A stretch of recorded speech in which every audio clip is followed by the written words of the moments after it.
Friends and my dear subscribers, बड़े दिनों के बाद एक बार फिर आप लोगों के सामने एक वीडियो लेकर के आया हूं। वीडियो शुरू करने से पहले आप सभी लोगों को तहे दिल से शुक्रिया कि आप लोग निरंतर मेरे वीडियो देख रहे हैं और अपने कमेंट्स दे रहे हैं और आवश्यकता पड़ने पर आप लोग मुझे फोन भी कर रहे हैं। मैं आप लोगों की समस्या का समाधान कर रहा हूं। फोन करने के लिए समय शाम को 5 से 6 बजे तक का ही निर्धारित है, इसलिए आप विशेष ख्याल रखें कि जब भी आप मुझसे फोन पे बात करना चाहते हैं तो शाम को 5 से 6 बजे के बीच में ही मेरे से बात करें। तो आज जो टॉपिक लेकर के आया हूं वो महिलाओं के लिए एक बहुत ही इंपॉर्टेंट टॉपिक है। अपने वैवाहिक जीवन में गर्भ धारण करना हर महिला का एक सुखद एहसास होता है, पर यह गर्भ धारण एक प्रकार से मां को एक नई जिंदगी और नया एहसास का अनुभव कराता है। इसलिए यह जरूरी है कि जब भी कोई महिला गर्भ धारण करती है तो उसका प्रेगनेंसी का पीरियड पूरी अच्छे तरीके से सक्सेसफुली निकल जाए। इस वीडियो में मैं बताऊंगा कि वो क्या क्या दिक्कतें हो सकती हैं जिनका एक महिला को ध्यान रखना चाहिए अगर वो गर्भवती हुई हैं। अगर वो शुरुआत से ही इस बात का ख्याल रखेंगी तो उनका गर्भ का जो पीरियड है वो बहुत ही अच्छे तरीके से निकल जाएगा। और जो उसकी समस्या है उसका फर्स्ट इंडिकेशन में अगर आप समझ लें कि वो समस्या उत्पन्न हो रही है और सिर गिर जाकर आप अपने गायनी डॉक्टर से मिल लें तो आपको उसका इजिली समाधान मिल सकता है और आपका गर्भ का पीरियड बहुत ही आराम से निकल सकता है। तो यहां इस बोर्ड में मैंने कुछ समस्याएं लिखी हैं जिनका मैं एक एक करके ब्रीफ में डिस्कशन करूंगा और हो सकेगा तो मैं उन सबका जो समाधान है वो भी डिस्कस करूंगा आप लोगों के साथ में। तो आइए शुरू करते हैं वीडियो और जानते हैं गर्भावस्था में क्या क्या प्रॉब्लम आ सकती है। सबसे पहले जो प्रॉब्लम है वो है प्री मैच्योर डिलीवरी। देखिए, हमें पता है कि जब वो डिलीवरी का पीरियड जो होता है वो 36 वीक्स या 9 महीने 10 दिन का पीरियड होता है। वो पीरियड में माना जाता है कि उतना पीरियड जरूरी होता है भ्रूण को पूरी तरीके से बच्चे में डेवलप हो जाने के लिए और एक हेल्दी बेबी डिलीवर होने के लिए। पर किसी कारण से किसी चीज में जब कंडीशन में जब ये प्री मैच्योर डिलीवरी हो जाती है, प्री मैच्योर मतलब 6ठे महीने में 7वें महीने में, तो आप अंदाजा लगा सकते हैं कि उस समय बेबी का डेवलपमेंट पूरा नहीं होता है और बेबी को एक बहुत ज्यादा प्रिकॉशन की जरूरत पड़ती है। अब ये प्री मैच्योर डिलीवरी होती किन किन लोगों में है? वो महिलाएं जो शारीरिक रूप से कमजोर हैं, वो महिलाएं जिन्होंने बार बार गर्भ धारण किया हुआ है पहले और जिसकी वजह से उनके यूट्रस की होल्डिंग कैपेसिटी वीक हो गई है, आसपास की मसल वीक हो गई है, या जिन माँ को अच्छा पोषण प्राप्त नहीं होता है, या तो फिर बच्चों में अगर कुछ कंजेनाइटल प्रॉब्लम हो रही है, वैसी स्थिति में प्री मैच्योर डिलीवरी हो सकती है। तो यदि आपको गर्भावस्था के 6-7वें महीने में पेट में बहुत तेज दर्द होने लगे या पानी लीक होने लगे तो आप तुरंत जाके अपने डॉक्टर से मिलिए। वो अगर संभव हो सकेगा तो डॉक्टर वहां पर ट्रीटमेंट देकर के उस डिलीवरी को रोक देंगी और उसको आगे अपनी निगरानी में सक्सेसफुल पूरा टाइम कंप्लीट करने में आपकी मदद करेंगी। तो ये प्री मैच्योर डिलीवरी है। जो बच्चे प्री मैच्योर होते हैं उनको कुछ समय के लिए इंक्यूबेशन में रखना पड़ता है और जिससे कि उनको सांस वगैरह की दिक्कत ना हो और वो बच्चे अधिकांश में वो बच्चे बाद में चल के पूर्ण रूप से विकसित हो जाते हैं, पर डिलीवरी के जस्ट बाद उनको काफी सारी समस्याओं का सामना करना पड़ सकता है। एक तो एक प्री मैच्योर डिलीवरी। दूसरा है जो है अम्बिलिकल कॉर्ड कंप्रेशन। हमें पता है जो बच्चे का जो नाभि नाल होता है वो बहुत ही इंपॉर्टेंट फैक्टर होता है। वो बच्चे की नाभि से प्लेसेंटा के थ्रू मां के यूट्रस में चिपका रहता है, जो कि मैंने अपने पहले वीडियो में बताया हुआ है। अगर अम्बिलिकल कॉर्ड जो बच्चे का जो नाल होता है वो क्या क्या समस्या कर सकता है? या तो वो कॉर्ड ट्विस्ट कर जाए, क्योंकि इसी कॉर्ड के माध्यम से बच्चे के शरीर में भोजन और ब्लड की सप्लाई जाती है। या तो वो ट्विस्ट कर जाए तो उस समय भी बच्चे के में ऑक्सीजन की सप्लाई कम हो जाएगी और हो सकता है कि फीटल डेथ या इंट्रायूट्राइन डेथ जिसे आईयूडी कहते हैं वो भी इसमें हो पा जाना संभव है। दूसरा एक बहुत इंपॉर्टेंट चीज है, जो बच्चों का जो कॉर्ड है वो बच्चे के ही गले में फंस जाए। जिन बच्चों का कॉर्ड लंबा होता है और बच्चों में मूवमेंट ज्यादा होती है उनमें ये संभावना होती है बच्चे का कॉर्ड जो है वो बच्चे के गले में ही फंस जाए। वैसी स्थिति उत्पन्न होने पर माँ को जो बच्चे की मूवमेंट है वो कम समझ में आने लगेगी, माँ के पेट में दर्द का एहसास हो सकता है। और अगर ऐसी कोई भी समस्या आपको गर्भधारण के तो होती है तो आप अपनी गायनी डॉक्टर से मिलिए, वो आपका अल्ट्रासाउंड कराएंगी और अगर वो पाती हैं कि बच्चे का जो नाल है, जो अम्बिलिकल कॉर्ड है बच्चे के गले में आ रहा है, तो उसमें तुरंत अगर वो थोड़ा सा है या तो बच्चे में अगर उसका ऑक्सीजनेशन सप्लाई ब्लड सप्लाई अच्छी हो रही है तब तो वो वेट कर सकती हैं, अदरवाइज फिर वो डिलीवरी इंड्यूस करना पड़ता है या तो सिजेरियन सेक्शन करके बच्चे को डिलीवर कर लेना उचित रहता है। तो ये तो एक कॉम्प्लिकेशन है जो कि बच्चे की नाभि नाल से संबंधित होता है।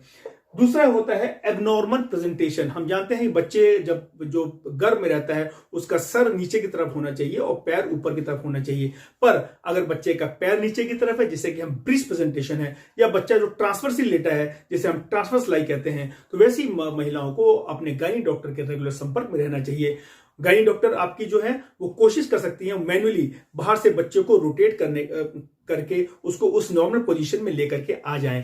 पर अगर वो नॉर्मल पोजीशन में नहीं आता है तो हो सकता है गर्भावस्था के दौरान फोर्सेप्स का इस्तेमाल करना पड़े या तो फिर सक्शन का इस्तेमाल करना पड़े बच्चों को बाहर लेकर के आने में। तो ये एबनॉर्मल प्रेजेंटेशन है जो कि गर्भावस्था के दौरान एक अलग सी दिक्कत है, जिसको कि अगर ऐसी चीज है जो कि आपको अल्ट्रासाउंड में पता चल जाएगा तो आपको बगैर लापरवाही के गायनी डॉक्टर के कंसल्ट में रहना चाहिए।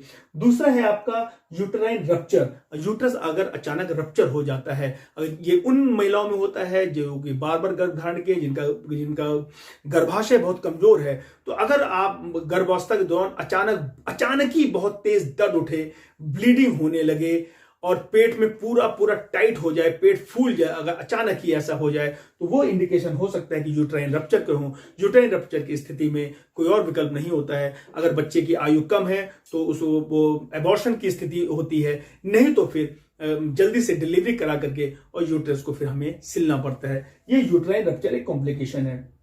दूसरा कॉम्प्लिकेशन है उसे कहते हैं डी अटैच प्लेसेंटा। अगर प्लेसेंटा जो है वो मां के गर्भ से अगर छूट जाता है तो हमें, जैसे मैंने बताया, इसी प्लेसेंटा के थ्रू सारा पोषण आता है, ब्लड आता है। अगर ये मां के गर्भ में ठीक से चिपका नहीं है और वो छूट जाता है तो आप अंदाजा लगा सकते हैं अचानक छूटने की वजह से पेट में बहुत तेज दर्द होगा, फिर आपको वेजाइनल ब्लीडिंग होगी, किसी प्रकार का आपका फ्लूइड आ सकता है और बच्चे की मूवमेंट कम हो सकती है, बच्चे के दिल की धड़कन कम हो सकती है। ऐसी स्थिति में आप तुरंत गायनी डॉक्टर से मिले और वो उसका समाधान निकाल देंगे। फिर एक अगला है वो बर्थ इंजरी। बर्थ के दौरान देखिए, हमें जरूर, जो भी गर्भवती महिला है, मैं आपको फिर इस वीडियो के माध्यम से सजग करने चाहता हूं कि गर्भावस्था के आप विद इन अ मंथ आप किसी गायनी डॉक्टर के संपर्क में रहें। जो भी आपको जो टैबलेट्स बताई जाती हैं, फोलिक एसिड की है, विटामिन की है, कैल्शियम की, उसको निरंतर लें। किसी भी क्वैक के चक्कर में ना पड़े, किसी भी जो अनक्वालिफाइड जो है पर्सन उनके चक्कर में ना पड़े, क्योंकि हमारे देश में गर्भ के कारण बहुत सारी जानें जाती हैं और आपको सजग रहना चाहिए कि ये ऐसा आपके साथ ना हो। तो बर्थ के समय जो इंजरी हो सकती है वो जो है यूट्राइन रप्चर हो सकता है, पेरिनियल टियर हो सकता है, जो मल द्वार है वो टियर कर सकता है, या तो वेजाइनल टियर हो सकता है, वेजाइनल टियर कर सकता है। तो ये सब जो बर्थ के दौरान जो इंजरी है ये हो सकती हैं, पर अगर आप एक अच्छे क्वालिफाइड गायनी से मिल रहे हैं, उसके संपर्क में हैं, तो इस तरह की इंजरी को वो रोक सकती हैं अपने जो इंस्ट्रूमेंट्स की मदद से, उसको हैंडल करके वो उस चीज को रोक सकती हैं। अगला जो है नॉन प्रोग्रेसिव लेबर। हम जानते हैं कि जब टाइम पूरा हो जाता है उसके बाद भी पोस्ट डेटेड डिलीवरी हो जाती है और जो लेबर होता है वो धीरे धीरे प्रोग्रेस करता है। नॉर्मली हम 24 से 36 घंटे के अंदर डिलीवरी हो जानी चाहिए। अगर ये उससे भी ज्यादा पीरियड में जा रही है तो फिर गायनी डॉक्टर हैं वो उनको ज्यादा वेट हम लोग नहीं करते हैं और हम उसको इंड्यूस करा करके, हम उसको प्रोग्रेस करा करके हम उसको डिलीवरी करा लेते हैं। अगर पहले हम दवाओं के माध्यम से चाहते हैं वो हो जाए, जिनमें ऑक्सीटोसिन और इसी तरह की दवाएं दी जाती हैं, पर अगर उससे भी नहीं होता है तो फिर सिजेरियन सेक्शन से उसकी डिलीवरी हमें करा ली जाती है। दूसरा है पोस्ट टर्म प्रेगनेंसी। जैसे मैंने बताया कि टर्म हो गया आपका 36 हफ्ते से अगर ऊपर टाइम हो रहा है, 38 वीक्स 39 वीक्स जा रहा है, तो इसे पोस्ट टर्म प्रेगनेंसी कहते हैं। पोस्ट टर्म प्रेगनेंसी के अपने कॉम्प्लिकेशंस भी हैं, तो अगर वैसी स्थिति है तो गायनी डॉक्टर से मिल करके आप उसको सिजेरियन सेक्शन से या तो फिर उसको बर्थ या लेबर को इंड्यूस करा करके आप उसकी डिलीवरी हम लोग कर देते हैं।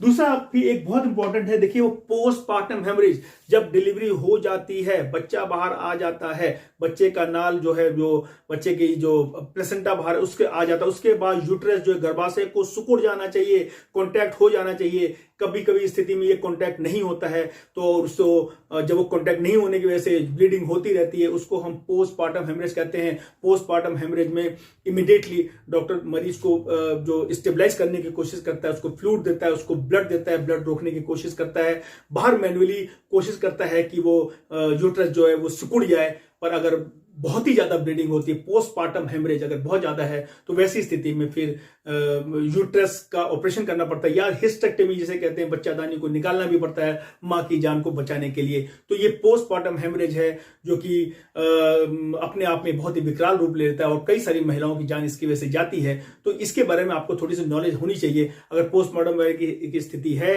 और गायनी डॉक्टर आपसे हिस्टेक्टमी या बच्चादानी निकालने की कंसेंट मांगता है, तो काफी परिस्थितियों में ये बहुत जरूरी होता है, आपको कंसेंट देनी चाहिए और बच्चेदानी को निकलवा देना चाहिए, जिससे कि मां की जान को बचाई जा सके।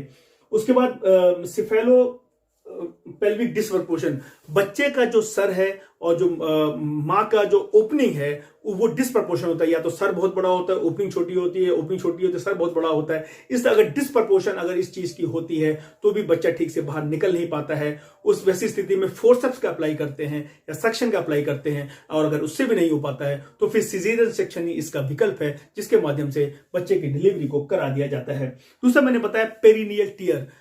हम जानते हैं कि जो वजाइना का द्वार होता है और जो पेरिनियम या मल द्वार होता है वो काफी पास होता है, जिसमें लगभग 2 से 3 सेंटीमीटर की ही स्किन का एक गैप होता है। पर अगर बहुत ज्यादा बच्चा बड़ा है या बहुत ज्यादा मदर को प्रेशर लगाने की जरूरत पड़ रही है, वैसी स्थिति में जो मल द्वार है वो कट सकता है। तो वैसी स्थिति में आप जानते हैं कि हम एप्सियोटोमी करते हैं, जो वजाइना के एक वॉल को हम काट देते हैं और काटने के बाद जो स्पेस बढ़ जाता है बच्चे का मुंह, बच्चे की बॉडी निकालने के बाद हम हम इंसिजन देते हैं उसको हम सिल देते हैं 2 लेयर में। इसे एप्सियोटोमी के नाम से जाना जाता है, जो कि एक बहुत ही जरूरी चीज है कि समय रहते ही वो कर दिया जाए, नहीं तो कुछ लोग डॉक्टर वेट करती रहती हैं, जिसकी वजह से फिर पेरिनियल टियर होने के चांसेस रहते हैं। तो अगर इस पेरिनियल टियर को रोकना है तो फोर्सेप्स अप्लाई करना पड़ेगा, या तो फिर समय रहते जो एप्सियोटोमी महिला की कर देनी चाहिए। फिर है water leakage, early water leakage जिसे कहते हैं पानी छूट जाना जिसे कहते हैं, वो अगर वो बच्चा पूरा मैच्योर नहीं हुआ है, पानी छूट गया है, तो आप गायनी डॉक्टर से मिलिए, वो कुछ दवाएं दे करके उसको रोक ले सकती है बच्चे को, और कोशिश करते हैं बच्चा टर्म प्रेगनेंसी तक चला जाए।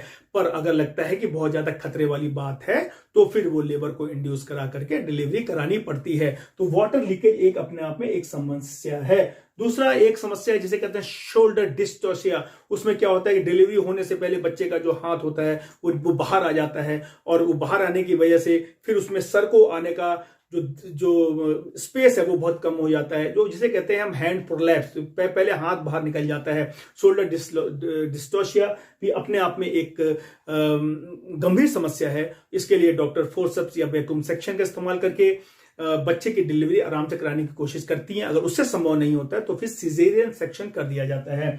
तो ये तो कुछ समस्याएं जो इंपॉर्टेंट समस्या हैं जो कि गर्भवती के दौरान होने के दौरान मां को पता होने चाहिए। अब एक सवाल जो हमेशा आपके दिमाग में कौनता है कि क्या सिजेरियन सेक्शन कराना चाहिए, या तो डॉक्टर जबरदस्ती सिजेरियन सेक्शन कर देते हैं, पैसे कमाने के लिए सिजेरियन सेक्शन कर देते हैं। इस तरह की बातें सोसाइटी में घूमती रहती है कि भैया जी सी सेक्शन की जरूरत नहीं थी, डॉक्टर साहब ने पैसे बनाने के लिए अपने कर दिया। तो आप ये मान के चलिए, मैं ये तो नहीं कह रहा हूं कि हर तरह हर जगह पारदर्शिता है, इस तरह से कहीं पर इस तरह के काम होते भी हैं, पर बहुत सारे केसेस हैं, इसमें से भी बहुत सारे इंडिकेशन ऐसे हैं जो कि नॉर्मल डिलीवरी के कराने से मां के लिए जान का खतरा हो सकता है, बच्चे के लिए जान का खतरा हो सकता है। वैसी स्थिति में सिजेरियन सेक्शन कर देना ही उचित एक सलाह रहती है और वो कर देना चाहिए।